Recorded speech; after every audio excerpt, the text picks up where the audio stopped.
देखिए, काफी important chapter है, जिसको आप स्किप नहीं कर सकते हैं। और कहीं ना कहीं नेशनल इनकम को कैलकुलेट करने के लिए इस चैप्टर का रेलेवेंस बहुत ही ज़्यादा है। This is the base of macro economics for calculation of GDP and NDP, national income, domestic income, etcetera. Some basic concepts of macro economics as we discussed. जैसे इकोनॉमिक्स में एक माइक्रो होता है और एक क्या होता है, मैक्रो होता है, ठीक है ना।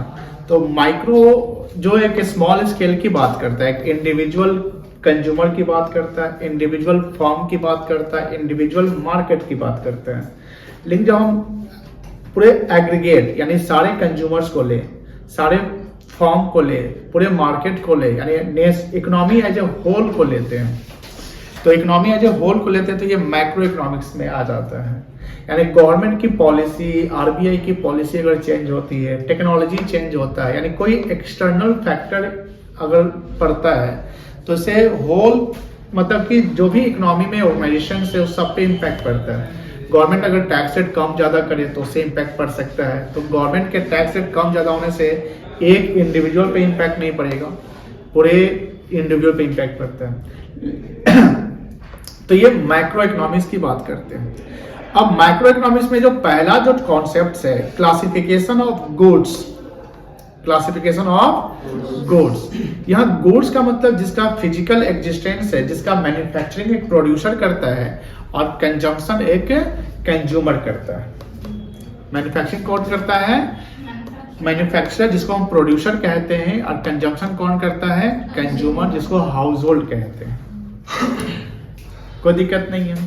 जैसे हमारा जो इकोनॉमी है, हमारा इकोनॉमी एक ओपन इकोनॉमी होता है, क्लोज्ड इकोनॉमी होता है। क्लोज्ड इकोनॉमी में एक 2 सेक्टर इकोनॉमी होता है और एक 3 सेक्टर इकोनॉमी होता है। जैसे समझिए, मान लेते हैं कि हमारा इकोनॉमी है, ठीक है, इसको समझिएगा, गुड्स पे हम लोग आ जाएंगे ऑटोमेटिकली। और ध्यान दीजिएगा, ये सबको लिखना भी है जो भी हम करेंगे, और जो नोट्स बनेगा समझिए ध्यान से कैसे नोट्स बनाया जाएगा। चैप्टर वाइज आपका ये पीडीएफ बन रहा है, इसमें जो भी टॉपिक्स है उस सबको यहाँ पर लिखे जाएंगे। सारा जब चैप्टर कंप्लीट हो जाएगा, टॉपिक कंप्लीट हो जाएगा, तो आपको डे बाय डे इसको एक कॉपी मेंटेन करना है, उसमें आपको लिखना है, ठीक है ना।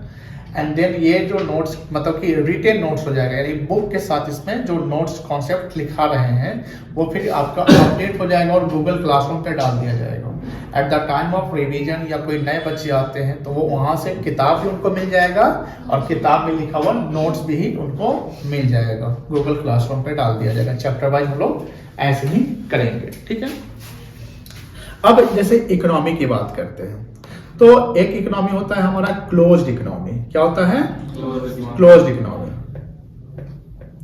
क्लोज्ड इकोनॉमी का मतलब ये होता है कि within the domestic territory, within the domestic territory जो goods and services freely move होते हैं, जहां पर उसी कंट्री का करेंसी यूज होता है।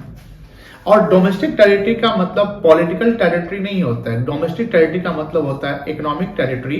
जैसे इकोनॉमिक टेरिटरी क्या होता है ये समझिए। जैसे मान लो कि हम इंडिया का मैप लेते हैं, ठीक है ना।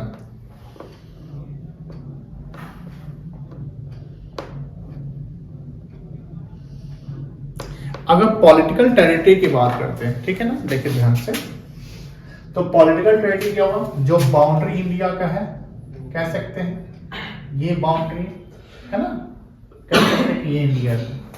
बट इकोनॉमिक टेरिटरी का मतलब ये हुआ कि सर जो बाउंड्री से जब यहां इधर आएंगे, कितना आएंगे पता है,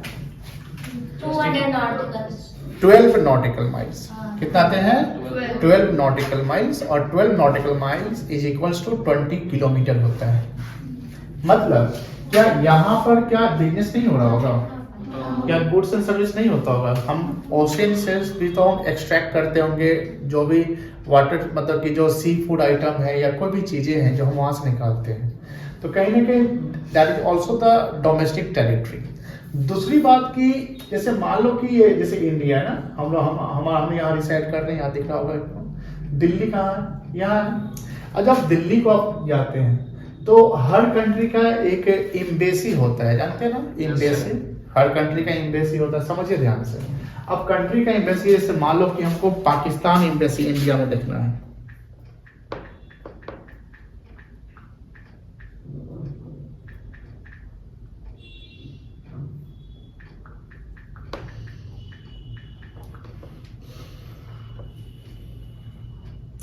आगे यहाँ एड्रेस लिखा हुआ है शांति पार्क, चाणक्यपुरी, नई दिल्ली, पाकिस्तान एम्बेसी। कोई दिक्कत नहीं है। अब मान लो कि आपको पहुंचना है तो बस से अगर जाते हैं तो ये बता दिया कि पाकिस्तानी एम्बेसी आपका यहाँ पर बस स्टॉप के पास इनका एम्बेसी है। ये ध्यान रखिएगा, हर कंट्री का एम्बेसी दूसरे कंट्री में होता है। जो पाकिस्तान का एम्बेसी अगर यहाँ पर है, ध्यान रखिएगा, तो ये जो भी कैंपस होगा एम्बेसी का, वो कैंपस डोमेस्टिक टेरिटरी नहीं कहलाएगा, इवन तो वो इंडिया में है। इसमें अगर एक इंडियन चाहे कि इस एम्बेसी में जाकर हम काम करें, तो जब तक पाकिस्तान की गवर्नमेंट अलाउ नहीं करेगी, नहीं कर सकता। मेरी बात समझ आ रही है? यहाँ इस एम्बेसी को प्रोटेक्ट इंडियन सोल्जर्स करेंगे, बट इस एम्बेसी में ऑफिसर बैठा हुआ तो पाकिस्तान का बैठा हुआ होगा, जिसको बोलते हैं एम्बेसडर, राजदूत। राजनयिक याद है, जब किसी कंट्री के साथ मतभेद होता नहीं बोलता है कि उसके राजदूत को बुलाया गया, उससे सवाल जवाब किया गया ना। तो हर कंट्री का एम्बेसी होता है। तो अगर मान लो पाकिस्तान का एम्बेसी इंडिया में है, तो वो जो कैंपस, जो एम्बेसी जिस कैंपस में है, that campus is not the domestic territory. That campus is not the domestic, political territory है, वो इंडिया है, इंडिया में है। भारत सरकार चाहे तो बोलेगा बंद करो, ले जाओ, हटाओ, नहीं रखेंगे, वो कर सकते हैं, वो अलग एक्शन होगा।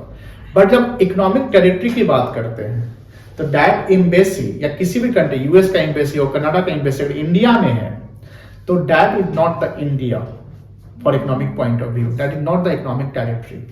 उसी प्रकार सपोज कि इंडियन एम्बेसी पाकिस्तान में है, इंडियन एम्बेसी कहाँ है? पाकिस्तान में है।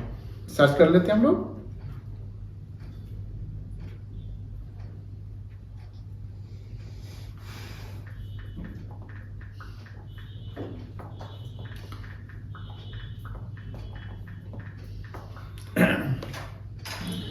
नहीं है क्या? ऐसा कैसे बनता है? पाकिस्तान के यहाँ है। ऐसा नहीं हो सकता है। इंडियन एम्बेसी पाकिस्तान, कराची कर दे। कराची पाकिस्तान का कराची है कि इलाहाबाद? इस्लामाबाद। इस्लामाबाद ना, इस्लामाबाद। कराची बहुत एक मेन है, कैपिटल है इस्लामाबाद। बड़े इंडियन एम्बेसी नहीं होगा सर, इंडिया से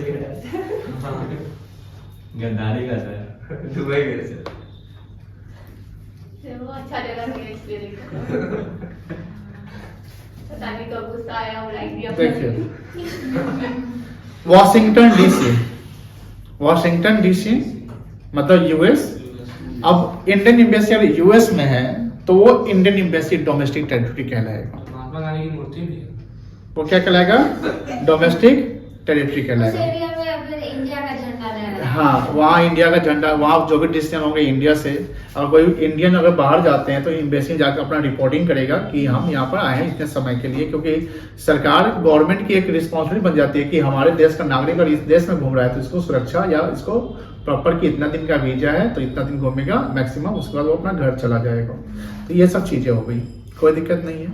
हम लोग इसको आगे डिस्कस करते हैं। तो इकोनॉमी एक हो गया आपका क्लोज इकोनॉमी हो गया, और एक होता है आपका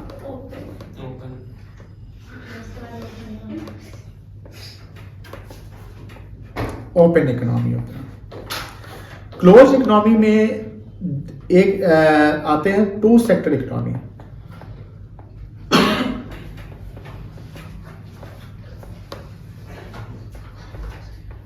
और एक आता है आपका थ्री सेक्टर इकोनॉमी।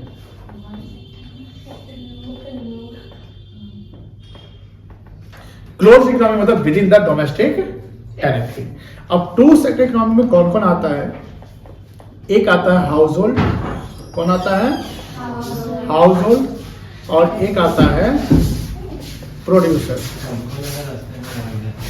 कौन आता है? एक होता है हाउस होल्ड और एक कौन होता है बेटा? प्रोड्यूसर। थ्री सेक्टर इकोनॉमी में एक और सेक्टर आता है, एक आता है आपका हाउस होल्ड, एक आता है प्रोड्यूसर, और तीसरा कौन आता है? गवर्नमेंट। तीसरा कौन होता है बेटा? गवर्नमेंट। 3 सेक्टर। तो अब यहां ध्यान रखिएगा कि जो क्लोज इकोनॉमी है, मतलब within the domestic territory की बात करते हैं, तो 2 सेक्टर में household and producer sector आ गया। यानी इकोनॉमी में हाउस होल्ड वाले भी खर्च करते हैं और प्रोड्यूसर भी खर्च करते हैं। 3 सेक्टर में गवर्नमेंट भी आता है, क्योंकि गवर्नमेंट के अपना अपना खर्च होता है, गवर्नमेंट भी एक्सपेंडिचर करते हैं, welfare of the society, growth, government अपने जैसे लोग गरीब लोगों पे खर्च करती है, इंफ्रास्ट्रक्चर डेवलपमेंट का काम करती है। जब हम ओपन इकोनॉमी की बात करते हैं तो ओपन में 4 सेक्टर आते हैं। कितने सेक्टर? 4 सेक्टर इकोनॉमी आते हैं। ये 4 सेक्टर में क्या क्या आता है? एक आता है आपका हाउस होल्ड। ओपन का मतलब होता है कि पूरे वर्ल्ड वाइड, बात नहीं करेगा, पूरे वर्ल्ड वाइड यानी पूरे ग्लोब की बात करते हैं, जहां हम एक्सपोर्ट और इंपोर्ट को भी कवर करते हैं। क्लोज इकोनॉमी में एक्सपोर्ट इंपोर्ट कवर नहीं होता है। क्लोज इकोनॉमी में एक्सपोर्ट इंपोर्ट कवर नहीं होता है, लेकिन जब हम ओपन इकोनॉमी की बात करते हैं तो इसमें हाउस होल्ड भी आ जाएगा, प्रोड्यूसर भी आ जाएगा, गवर्नमेंट भी आ जाएगा, और चौथा कौन है? नेट एक्सपोर्ट आ जाएगा। नेट मतलब क्या होता है? नेट करना, एक्सपोर्ट माइनस इंपोर्ट। कोई दिक्कत नहीं है। एक्सपोर्ट को हम डिनोट करते हैं, ध्यान दीजिएगा, एक्सपोर्ट डिनोट करते हैं एक्स से, इंपोर्ट को डिनोट करते हैं एम से। तो नेट एक्सपोर्ट आ जाएगा X minus M. Household का जो, अब यहां पर ये समझ के कोई दिक्कत नहीं है। तो इकोनॉमी समझ गए। इकोनॉमी में क्या है? इकोनॉमी 2 हो गया, एक क्लोज्ड इकोनॉमी हो गया और एक क्या हो गया आपका? ओपन इकोनॉमी हो गया। क्लोज्ड इकोनॉमी में एक 2 सेक्टर आ गया और एक 3 सेक्टर आ गया। 2 सेक्टर में हाउस होल्ड सेक्टर और दूसरा प्रोड्यूसर सेक्टर। 3 सेक्टर में household, producer plus government आ गया। एंड ओपन इकोनॉमी जो 4 सेक्टर इकोनॉमी होता है, जिसमें house hold, producer, government and net export आता है। कोई दिक्कत नहीं है। यहां तक समझ के क्लियर है? नोट करेंगे? नोट कर लीजिए इसको। आज का चैप्टर 1 है, इसमें आप L1 कर लीजिएगा, ठीक है ना, और डेट लिखिएगा 14 मार्च है आज।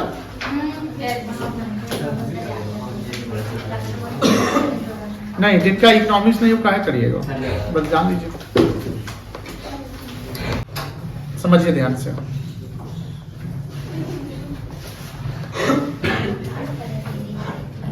गुड्स जिसका फिजिकल एग्जिस्टेंस होता है, गुड्स में रॉ मटेरियल्स भी गुड्स होता है,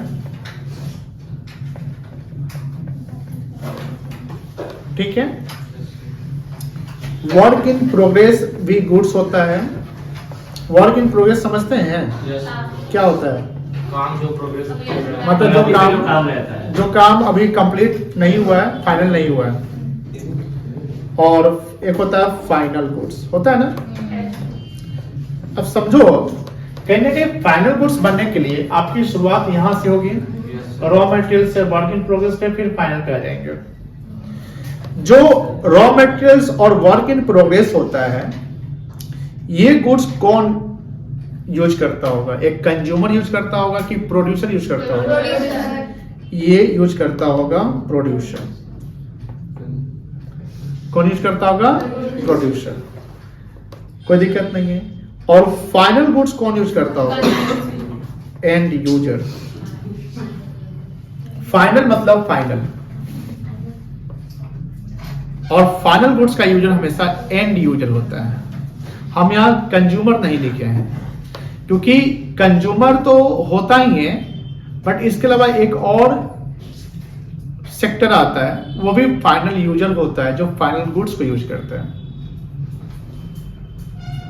तो यहां पर जब हम गुड्स की बात करें, तो जो गुड्स रॉ मटेरियल्स या सेल के लिए रखा हुआ या वर्क इन प्रोग्रेस है, वो गुड्स कहलाता है इंटरमीडिएट गुड्स। क्या कहलाता है? Intermediate goods. एक होता है आपका फाइनल गुड्स। कौन गुड्स होता है? Final goods. और एक होता है आपका इंटरमीडिएट गुड्स।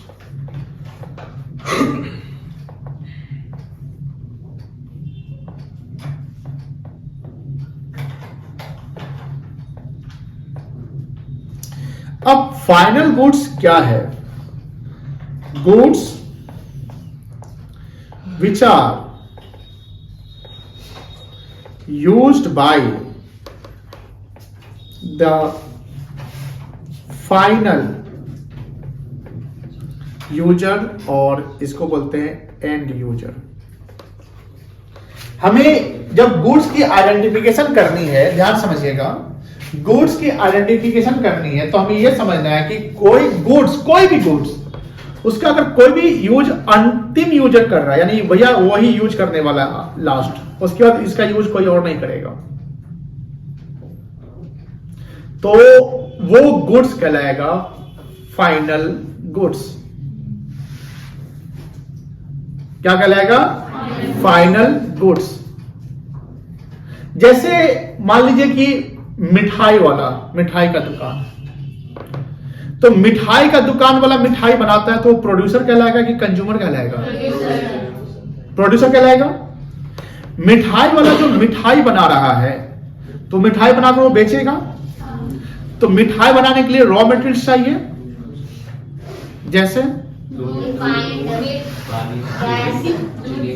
अब सपोज करिए कि दूध की बात करते हैं, चीनी की बात करते हैं, ये की बात है। तो वो प्रोड्यूसर जो दूध और चीनी खरीदा मिठाई बनाने के लिए, वो दूध और चीनी का फाइनल यूजर है कि उसके बाद भी कोई यूजर बनेगा? फाइनल यूजर है। कोई और यूजर बनेगा? कहीं कंज्यूमर लेगा उसको, मिठाई को? तो जो दूध और चीनी यूज कर रहा है, जो रॉ मटेरियल्स जिससे वो मिठाई बनाने वाला है, तो वो दूध एंड चीनी जो है वो कहलाएगा प्रोड्यूसर गुड्स, बिकॉज वो प्रोड्यूसर यूज कर रहा है, और प्रोड्यूसर के लिए जो भी गुड्स यूज हो रहा है वो इंटरमीडिएट गुड्स है। क्या है? Intermediate goods. लेकिन मान लीजिए कि वही दूध और चीनी हमारे घर आता है चाय बनाने के लिए, दूध और चीनी क्या आया? घर पे आया चाय बनाने के लिए, तो वो दूध और चीनी का वो जो हमारे घर पे आया, तो हम क्या कहलाएंगे? Final user. क्या कहलाएंगे बेटा? Final user. तो देखो ध्यान से, किसी के लिए दूध और चीनी इंटरमीडिएट गुड्स हो गया, और वही दूध एंड चीनी किसी के लिए फाइनल गुड्स हो गया। हमें फाइनल गुड्स की जब आइडेंटिफिकेशन करनी है तो हमें यह समझना है कि उस गुड्स का अंतिम यूजर कौन है। क्या उसके बाद कहीं और ट्रांसफर होने वाला है? क्या नहीं होने वाला है, मान लो। तो जब होने वाला नहीं है तो वो गुड्स कहलाएगा final goods. The goods which are used by the final user और end user is called final goods. But intermediate goods final user use नहीं करते हैं।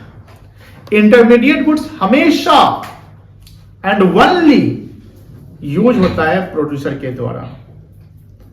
इंटरमीडिएट गुड्स किसके द्वारा यूज होगा? प्रोड्यूसर के द्वारा।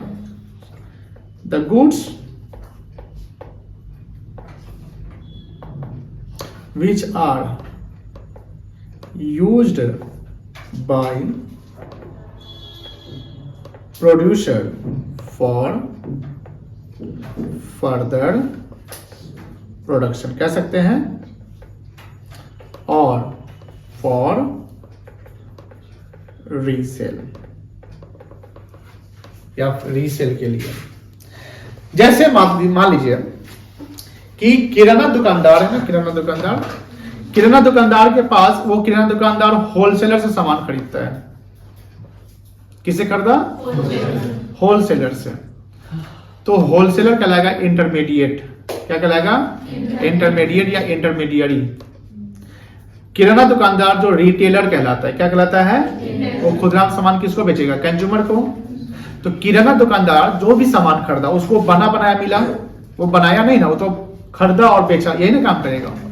तो किराना दुकानदार के पास जो सामान पड़ा हुआ है, उस किराना दुकानदार के लिए सामान इंटरमीडिएट गुड्स होगा कि फाइनल गुड्स होगा?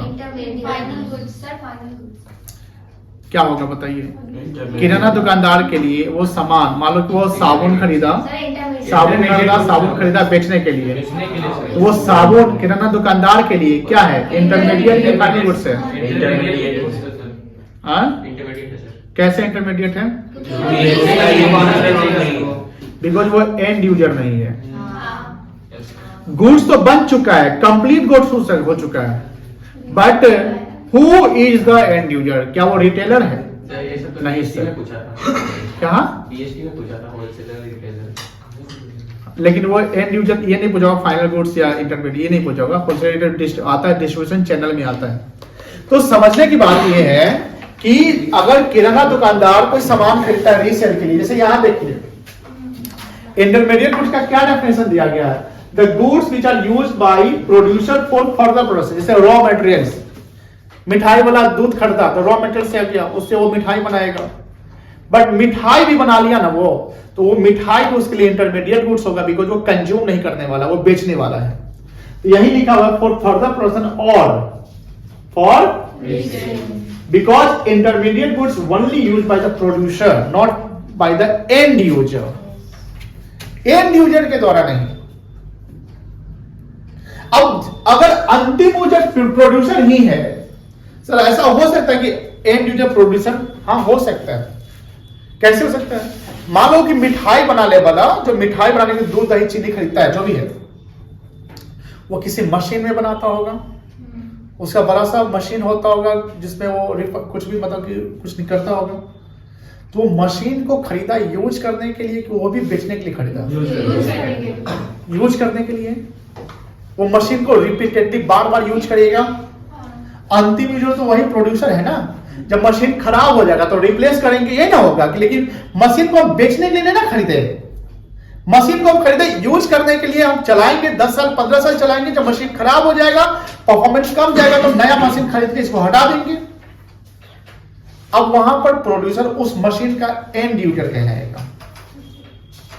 वो प्रोड्यूसर मशीन का क्या कहलाएगा? एंड यूजर कहलाएगा। और वहां प्रोड्यूसर के लिए वो मशीन क्या कहलाएगा? फाइनल गुड्स कहलाएगा कि इंटरमीडिएट गुड्स कहलाएगा?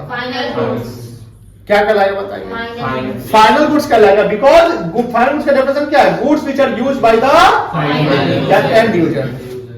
सिर्फ कंज्यूमर ही खरीदता है, वो फाइनल गुड्स नहीं है। कंज्यूमर के साथ साथ प्रोड्यूसर भी खरीद सकता है फाइनल गुड्स, बट प्रोड्यूसर 2 प्रकार का गुड्स खरीदता है।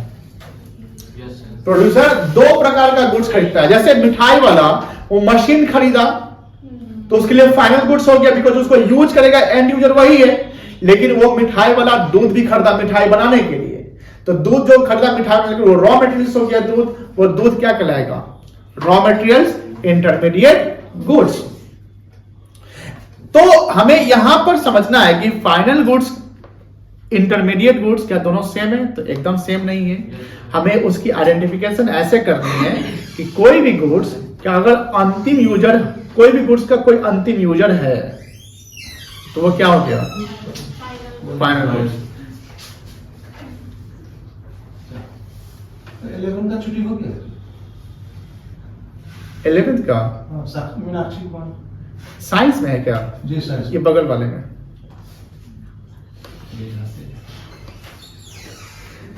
मतलब समझिए कि हमें एंड यूजर समझना चाहिए कि एंड यूजर कौन है। जैसे मान लो कि एक बुक बनाने, जैसे प्रिंट या पब्लिकेशन है, पब्लिकेशन जो है वो पेज खरीदा, उसका बुक प्रिंट करेगा, बुक बेचेगा, तो जो पेज है उसके लिए इंटरमीडिएट गुड्स हो गया। लेकिन मान लीजिए आप 10 पेज खरीदे लिखने के लिए, तो वो 10 पेज आपके लिए क्या है?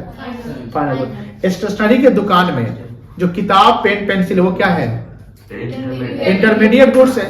आपके पास जो पेन पेंसिल है वो क्या है? फाइनल गुड्स है। तो हमें ये समझना है कि फाइनल गुड्स क्या है। समझ गए ना? तो एंड यूजर समझ गए कौन होगा? Who is the final user of goods. Final goods कौन हो सकता है? हाउस होल्ड सेक्टर, जिसको हम कंज्यूमर कहते हैं, एंड बात नहीं करिए प्रोड्यूसर सेक्टर,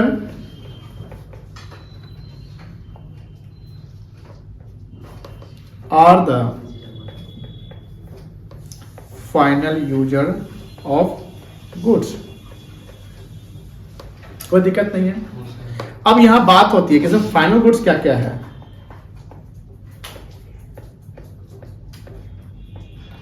तो फाइनल गुड्स में जो कंज्यूमर खरीदता है उसको बोलते हैं कंज्यूमर गुड्स। क्या बोलते हैं? Consumer goods. और जो प्रोड्यूसर खरीदता है, मान लीजिए प्रोड्यूसर मशीन खरीदा, एक किसान ट्रैक्टर खरीदा, एक कंपनी जो है बहुत सारे एसी खरीदी इंस्टॉल करने के लिए, तो these are the capital goods. These are the capital goods जो फिक्स्ड एसेट्स होता है। आप अकाउंटेंसी में चले जाइएगा, अकाउंटेंसी में जो बैलेंस शीट बनाते हैं तो फिक्स्ड एसेट लिखते हैं ना। किसी और बैलेंस शीट किसका बनता है? बिजनेसमैन का। तो बिजनेसमैन कौन हो गया? कंज्यूमर की producer, producer consumer, consumer house hold, घर के लिए जो हम यूज करते हैं। हमारा जैसे कोचिंग में जैसे ये है टीवी है, तो आई एम द प्रोड्यूसर, ठीक है। अब मैं यहाँ प्रोड्यूसर हूँ, तो मैंने इसको खरीदा, मैंने किसी और से खरीदा, तो मैंने इसको रिपीटेडली यूज करने के लिए खरीदा। इस पे वियर एंड टियर होगा। क्या होगा? Wear and tear. Wear and tear से क्या चार्ज करते हैं? डेप्रिसिएशन चार्ज करते हैं। तो ये मेरे कैपिटल गुड्स हो गया ना। एक कैपिटल एसेट्स है, फिक्स्ड एसेट्स है, इस पर डेप्रिसिएशन चार्ज होता है, तो ये मेरे लिए फाइनल गुड्स है। इंटरमीडिएट गुड्स पे डेप्रिसिएशन नहीं लगेगा। इंटरमीडिएट गुड्स क्या हुआ? जो हम खरीदे बेचने के लिए। जैसे मान लो कि सर कार पे डेप्रिसिएशन लग सकता है, हाँ लगता है, लेकिन कौन से कार पे डेप्रिसिएशन लगेगा? जो कार हम यूज कर रहे हैं उस पे। जैसे मान लो यशराज मोटर्स है, टाटा मोटर्स है, टाटा मोटर्स में ट्रक बिकता है, कार बिकता है, मान लेते हैं।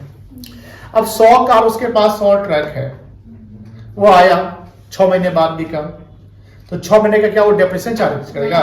नहीं। डेप्रिसिएशन चार्ज होता है उस एसेट्स पे जिसको हम रिपीटेडली यूज करते हैं, जिसमें वियर एंड टियर होता है।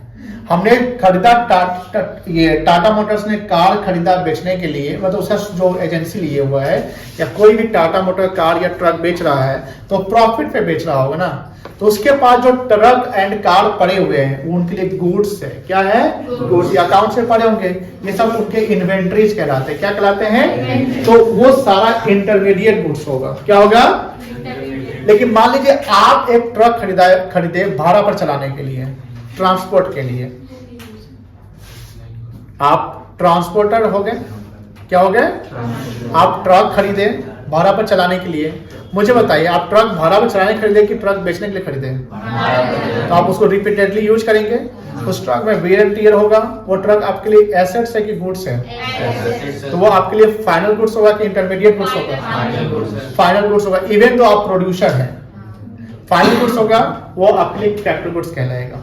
तो प्रोड्यूसर 2 प्रकार का गुड्स यूज करता है, ये याद रखिएगा। प्रोड्यूसर कितना प्रकार का यूज करता है गुड्स? 2 प्रकार का। सर एक फाइनल गुड्स भी प्रोड्यूसर यूज करता है, क्योंकि एंड यूजर वो भी होता है। जैसे हम इसका यूज कर रहे हैं, एक स्टेशनरी के दुकान में, कपड़े के दुकान में, ज्वेलर के दुकान में जो एसी लगा हुआ है, स्क्रीन लगा हुआ है, फर्नीचर रखा, सोफा सेट लगा हुआ है, these all are the assets. तो वो उसके लिए फाइनल यूजर हो गया, वो कैपिटल गुड्स हो गया। तो वो हो गया कैपिटल गुड्स। लेकिन प्रोड्यूसर 2 प्रकार का गुड्स यूज करता है, जैसे फाइनल गुड्स हो गया कैपिटल गुड्स, और दूसरा हो गया इंटरमीडिएट गुड्स। तो ज्वेलर के दुकान में जो ज्वेलरी पड़ा हुआ है वो इंटरमीडिएट गुड्स है, बेचने के लिए रखा हुआ है। एसी के शोरूम में जाते हैं, और एसी पड़ा हुआ बिकने के लिए, वो क्या है? इंटरमीडिएट गुड्स है कि फाइनल गुड्स है? इंटरमीडिएट गुड्स है। क्या है बेटा? क्यों इंटरमीडिएट गुड्स है? क्योंकि वो गुड्स बेचने के लिए, हेल्ड फॉर सेल है, तो बेचने के लिए रखे हुए। लेकिन एसी के शोरूम में क्या, और एक एसी लगा हुआ है जिससे कूलिंग होता है, क्या वो एसी बेचने के लिए रखा हुआ है? तो वो कौन सा गुड्स हो गया? Final goods. अब प्रोड्यूसर के द्वारा जो फाइनल गुड्स यूज होता है उसको कैपिटल गुड्स कहते हैं। हाउस होल्ड के द्वारा जो गुड्स यूज होता है उसको क्या बोलते हैं? कंज्यूमर। जैसे इस कोचिंग में एसी लगा हुआ है, बताइए एसी कैपिटल गुड्स होगा कि कंज्यूमर गुड्स होगा? कैपिटल गुड्स होगा, क्योंकि प्रोड्यूसर हो गया, यहाँ पर सर्विस प्रोवाइडर हो गया। मेरे घर में जो एसी लगा हुआ होगा वो कंज्यूमर गुड्स हो गया। दोनों फाइनल है, दोनों क्या है? फाइनल है, बिकॉज हम भी यहाँ यूज कर रहे हैं, मेरे घर पे भी यूज हो रहा है, दोनों final, because we all are the end user of AC. But if that AC used by the businessman, if that is used by the service provider, तो that AC is the capital goods, not the consumer goods। हम consume, क्योंकि उस AC को हमने लगाया investment purpose, क्योंकि इससे भी हमको प्रॉफिट कमाना है, क्यों कमाना है? जैसे आप बिजनेस में कोई भी चीज पैसा लगाते हैं, कोई भी स्टाफ को आप लगाते हैं, मालिक कस्टमर को हम चाय पानी नाश्ता खिलाते हैं, हम कुछ भी खर्च कर रहे हैं, हम एसी लगा रहे हैं, हम फर्नीचर लगा रहे हैं, हम थोड़ा सा स्क्रीन बढ़ा रहे हैं, हम सीसीटीवी कैमरा लगा रहे हैं, हम 2 सिक्योरिटी गार्ड रख रहे हैं, ये सब का खर्चा हम कहां से रिकवर करेंगे? बिजनेस से रिकवर करेंगे कि कहां से रिकवर करेंगे? हम घर से तो नहीं लगा सकते हैं। These all are the investment, यानी बिजनेसमैन जो भी खर्च कर रहा है, चाहे कैपिटल गुड्स पे कर रहा है या इंटरमीडिएट गुड्स पे कर रहा है, ये सब उसके लिए क्या है? इन्वेस्टमेंट है। क्या है? इन्वेस्टमेंट है। लेकिन कंज्यूमर जो खर्च करा उसके लिए कंजम्पशन है, कंजम्पशन एक्सपेंडिचर कहलाएगा। प्रोड्यूसर जो खर्च कर रहा है उसको इन्वेस्टमेंट कहेंगे, इन्वेस्टमेंट एक्सपेंडिचर, वो भी खर्च करता है। तो एंड यूजर कौन कौन हो गया बताइए? फाइनल यूजर कौन कौन होगा? हाउस होल्ड और प्रोड्यूसर। फाइनल कौन कौन होगा? House hold and producer. House hold के द्वारा कोई भी गुड्स, जैसे आपके घर में आलू आया सब्जी बनाने के लिए, तो वो आलू इंटरमीडिएट होगा कि फाइनल गुड्स होगा? Final goods. हाउस होल्ड के पास कोई भी गुड्स है फाइनल गुड्स ही है। लेकिन समोसा वाला आलू खरीदा, समोसा बनाने वाला, तो समोसा वाला प्रोड्यूसर कहलाएगा ना? तो वो आलू खरीदा समोसा बनाने के लिए, बताइए वो आलू क्या कहलाएगा? तो क्या एक गुड्स इंटरमीडिएट और वही गुड्स किसी के लिए फाइनल हो सकता है? एकदम हो सकता है। आपके पास जो बाइक है वो क्या है? फाइनल की इंटरमीडिएट? बाइक शोरूम में जो बाइक पड़ा हुआ है, सेम बाइक पड़ा हुआ है, इंटरमीडिएट। टैक्सी कार शोरूम में जो कार पड़ा हुआ है बेचने के लिए, क्या है? कार मालिक जिस कार पे चढ़ता है फाइनल गुड्स। अब मान लो कि टैक्सी ऑपरेटर होता है ना, ट्रांसपोर्ट, जैसे भाड़ा पे कार लगता है ना, आपका कार भाड़ा पे लगता है ना, तो मान लीजिए आपका कार भाड़ा पे लगता है, इंटरमीडिएट होगा कि फाइनल होगा ये बताइए?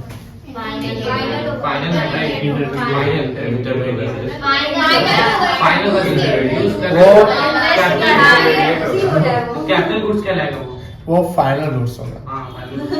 Because you are the only the taxi operator, you use the goods, because आप उसका डेप्रिसिएशन चार्ज करेंगे, वो आपके लिए संपत्ति है, आप उसको यूज करके कमाते हैं, बेच थोड़ी रहे हैं। जय माता दी का 100 बस है, यस सर। तो बताइए वो 100 बस क्या है? इंटरमीडिएट की फाइनल? जय माता दी को चलता है ना भाड़ा, पैसेंजर से पटना से मुजफ्फरपुर जाता है ना, तो इंटरमीडिएट की फाइनल होगा। लेकिन जय माता दी जो बस खरीदा टाटा मोटर्स से, मान लीजिए, तो टाटा मोटर्स के लिए क्या था? अब इंटरमीडिएट और फाइनल कोई दिक्कत नहीं है, तो फाइनल गुड्स कौन यूज करता है? Final user.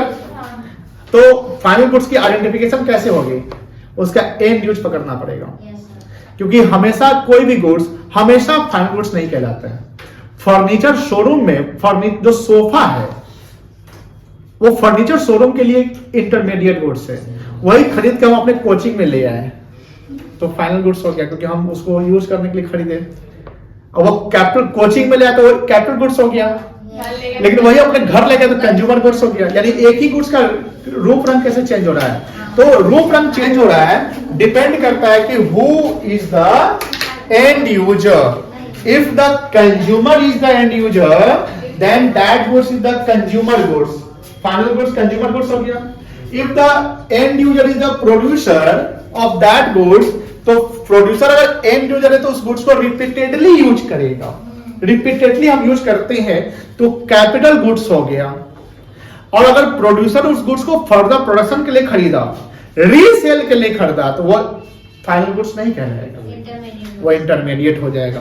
तो इंटरमीडिएट की आइडेंटिफिकेशन यही है कि जो हम उस गुड्स को कन्वर्ट करके कोई गुड्स दूसरा बना रहे, जैसे आलू को कन्वर्ट करके समोसा, मसाला समोसा बना दिए, है ना, या उस हम बेचने के लिए खरीदे, बेचने के लिए खरीदे, वो क्या हो गया? इंटरमीडिएट। अब आपके मन में सवाल हो गया, सर मान लीजिए कि मेरे पास कोई मशीन है, 10 साल तक यूज किया, मशीन को रिप्लेस करना है, तो हम तो बेच रहे हैं ना, तो क्या वो गुड्स कैपिटल गुड्स ही बेच रहा है कि गुड्स इन्वेंटरी यानी इंटरमीडिएट गुड्स कहलाएगा उस समय? 10 साल बाद आप बेच रहे हैं, मान लीजिए यूज किया, यूज नहीं करना है, खराब हो गया, तो उस गुड्स को आप बेच रहे हैं उस समय, तो क्या वो कैपिटल गुड्स बिक रहा है कि इंटरमीडिएट गुड्स बिक रहा है? उस समय भी यही कहलाएगा, वो कैपिटल गुड्स ही बिका है। एसेट्स को आप बेच रहे हैं, आप इन्वेंटरी, क्योंकि आपका पर्पस, आपने खरीदा किस पर्पस के लिए? यूज करने यूज करने के लिए आप अपना ठीक है, आप अपना पर्पस पहचानिए कि आपका पर्पस क्या था, एंड यूज क्या था। अगर एंड यूज पर्पस था कि हमको यूज करना है तो वो फाइनल गुड्स हो गया, कोई दिक्कत नहीं है। क्लियर है बेटा, समझ गए? अब कोई दिक्कत नहीं होगा। No sir. अब बताइए, किसान ट्रैक्टर खरीदा खेती करने के लिए, बताइए। Final goods. किसान बीज खरीदा फसल बनाने के लिए, इंटरमीडिएट गुड्स। Intermediate goods. उसका फसल बेचेगा। फसल बेचेगा ना वो। किसान जिस शोरूम से ट्रैक्टर खरीदा था उसके लिए इंटरमीडिएट गुड्स, कोई दिक्कत नहीं है। क्लियर है? टैक्सी ऑपरेटर के पास जो टैक्सी वगैरह है फाइनल, कोई दिक्कत नहीं है। अब यहाँ पर ये समझ के फाइनल गुड्स कौन कौन, फाइनल गुड्स में कौन कौन होगा? दो प्रकार का, कंज्यूमर गुड्स और अब आते हैं कंज्यूमर गुड्स पे। अभी कहाँ बताएं, अभी तो और इसको डिटेल करेंगे। सर आप सही बोले। क्या? आगे में पीला पेन है। कंज्यूमर गुड्स 4 प्रकार के होते हैं। बात नहीं करिए प्लीज, बात नहीं करिए, बात नहीं करिए। कंज्यूमर गुड्स 4 प्रकार के होते हैं। कितने प्रकार के? 4। जैसे हाउस होल्ड वाला, हाँ, एसी, टीवी, रेफ्रिजरेटर खरीदा ना, तो उसके लिए कहलाएगा एक ड्यूरेबल। ड्यूरेबल गुड्स क्या होता है? जो ड्यूरेबिलिटी जिसकी होती है। ये अगर ये तो मेरे लिए कैपिटल गुड्स हो गया। मान ली मेरे घर पे जो टीवी है होगा जो 8 साल 10 साल से चल रहा है, तो क्या कहलाएगा? Durable consumer goods. Consumer goods तो है, कंज्यूमर गुड्स है, बट कंज्यूमर को उसकी आइडेंटिटी की वो किस प्रकार का है, तो ड्यूरेबल है। क्या बेटा? ड्यूरेबल। एक होता है सेमी ड्यूरेबल। सेमी ड्यूरेबल जो 2-3 साल चलता है, जैसे आपका कपड़ा, चप्पल, चश्मा, घड़ी। नहीं एग्जाम्पल, मतलब 6 महीने चलेगा ना। एक होता है नॉन ड्यूरेबल। जैसे कि नॉन ड्यूरेबल क्या हुआ? जिसको एक बार यूज करेंगे खत्म हो जाएगा। जैसे आपके घर में चीनी आया खत्म, मतलब सॉरी कंज्यूम कर गए, दूध दही आया खत्म, है ना? ये सब क्या हुआ? नॉन ड्यूरेबल, जिसकी लाइफ नहीं, जो पेरिशेबल होता है। अगर पनीर आया, मिठाई आया, साग सब्जी आया, सब खा गए, क्या कहलाएगा? Non durable. कोई दिक्कत नहीं है। बताओ ये रुमाल क्या कहलाएगा? सेमी ड्यूरेबल, नॉन ड्यूरेबल या ड्यूरेबल? सेमी ड्यूरेबल, कोई दिक्कत नहीं। चश्मा सेमी ड्यूरेबल। हल्दीराम का भुजिया सेवी भी हो सकता है। नहीं एक्सपायरी हो सकता है। अरे खा के निकाल के भी रखेगा, हे प्रभु। नहीं एक्सपायरी की बात नहीं करते। मान लीजिए कि उसको सिंगल यूज का मतलब कि आप हल्दी रंग का भुजिया फाड़े, उसमें निकाले प्लेट में, खा गए, 1 टाइम यूज हुआ ना, और फिर निकालिएगा, फिर उसको खाइएगा, कोई दिक्कत नहीं है। की बात कर रहे हैं। हाँ, पैकेट पैकेट की नहीं, पैकेट अब पैकेट एक मिनट एक महीने बाद खा सकते हैं, बनने के बाद क्या बात कर रहे हैं? 2 बार खा लेना, ठीक है? खा लेना। खला नहीं। नहीं सब नहीं। नॉन ड्यूरेबल समझ गए, कोई दिक्कत नहीं है। एंड चौथा होता है सर्विस। जैसे आप अभी हाउस होल्ड सेक्टर के हैं और मैं प्रोड्यूसर सेक्टर का हूं, और मैं आपको सर्विस दे रहा हूं। सर्विस इनटैंजिबल, इनविजिबल होता है, जिसका कोई फिजिकल एग्जिस्टेंस नहीं होता है। जैसे आप ट्रांसपोर्ट सर्विस लिए, communication service, teaching, auditing, medical consultancy वगैरह वगैरह, कोई दिक्कत नहीं है। कंज्यूमर गुड्स समझ गए? अब देखिए प्रोड्यूसर गुड्स कितने हो गए? प्रोड्यूसर गुड्स 2, अभी बताया ना। प्रोड्यूसर गुड्स 2 कौन कौन सा? Capital goods and consumer goods. पगला गया क्या? Intermediate goods. प्रोड्यूसर है ना बेटा, इतना प्यार से इतना अच्छा समझाते हैं तभी भूल जाता है। तो प्रोड्यूसर गुड्स कितने हो गए? 2, कैपिटल गुड्स और इंटरमीडिएट। ये कैपिटल गुड्स फाइनल गुड्स हो गया और ये इंटरमीडिएट हो गया, कोई दिक्कत नहीं है। अब गुड्स का क्लासिफिकेशन फिर से रिवाइज करें। गुड्स 2 प्रकार के, एक फाइनल गुड्स और एक इंटरमीडिएट गुड्स। फाइनल गुड्स भी 2 प्रकार के, एक कंज्यूमर गुड्स और एक कैपिटल गुड्स। कंज्यूमर गुड्स 4 प्रकार के, durable, semi durable, non durable और service. Capital goods use by producer goods भी 2 प्रकार के, कैपिटल गुड्स और इंटरमीडिएट। इंटर कोई अच्छा एक गुड्स इंटरमीडिएट वही गुड्स किसी के लिए कैपिटल गुड्स हो सकता है या किसी के लिए मतलब कि कोई भी गुड्स फाइनल गुड्स भी हो सकता है या वही गुड्स किसी के लिए इंटरमीडिएट। हमें फाइनल गुड्स का आइडेंटिफिकेशन करना है तो सबसे इंपॉर्टेंट किस चीज क्या देखना है and user of the goods. if we find out the final goods, if we have to identify the final goods, we have to find out who is the end user। अगर आप उसके अंतिम user है तो वो goods आपके लिए final goods कहलाएगा। इवन तो आप सब्जी बनाने के लिए पालक खरीदे, आलू खरीदे तो वो आपके लिए फाइनल गुड्स होगा, क्योंकि हम हाउस होल्ड वाले हैं। हाउस होल्ड वाला जो भी गुड्स खरीदता है वो फाइनल गुड्स कंज्यूमर गुड्स कहलाएगा। प्रोड्यूसर वाला दो प्रकार का गुड्स खरीदा जो हमने बताया, एक उसको रिपीटेडली यूज करने के लिए खरीदा तो वो फाइनल गुड्स हो गया, और उसको अगर बेचने के लिए या प्रोडक्शन करने के लिए खरीदा तो क्या कहलाएगा इंटरमीडिएट गुड्स। कोई दिक्कत नहीं है, नोट करेंगे क्या? यस नोट करिए, आज इतना ही रखते हैं, आगे कल डिस्कस करते हैं। कल ये ऊपर लिख लिया था ना, यस सर लिख लिए सर। ऊपर वाला हो गया था ना, हो गया सर, हो गया। नहीं लिखा। तो लोग बतियाने लगते तो कैसे नहीं कहेगी, हमारा सब पता है, पिटाई खा जाएगा तुम लोगों को ना, डांट सुनने का मन करता है। हम तो लिख चुके हैं सर। सब पूजा और भावना का ज्यादा नहीं करते।